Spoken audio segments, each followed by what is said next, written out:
देखिए, financial hub में अब आप खड़े हैं इस वक्त, और फाइनेंशियल हब ये वो फाइनेंशियल हब है जो मुल्क का 70% टैक्स दे रहा है, जो अभी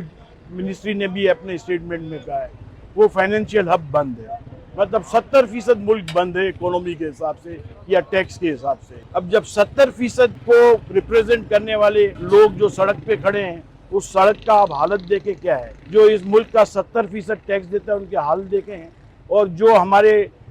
पब्लिक सर्वेंट्स हैं उनके ऑफिसेज या उनके दफ्तरों या उनके एरिया का हाल देख लें। अगर आप देखें पूरे रीजन में सबसे ज़्यादा टैक्स जो है पाकिस्तान में, और उसके बाद फिर इन्होंने ऐसे कानून बनाए जो टैक्स पेयर की कोई इज्जत ही ना रहे। आप तो एक ऐसा माहौल पैदा कर रहे हैं कि जो बिज़नेस कम्युनिटी है या जो कारोबारी तबका है वो कारोबार ही ना कर सके। और उनको ये भी हमने बात समझाने की कोशिश की कि आप ये देखें कि पिछले 1 साल में पाकिस्तान से बिज़नेस कम्युनिटी किस कदर दुबई में या आउट ऑफ कंट्री जा चुकी है, सबको पता है। और जो रह गई है, बजाय कि आप उनको अप्रिशिएट करें, आप उनको सपोर्ट करें, आप उनके गले में फूलों का हार डालें, तो आप बजाय कि कुछ नहीं कर सकते, फूलों का हार नहीं डाल सकते, ना डालें, मगर कम से कम फांसी का फंदा तो ना डालें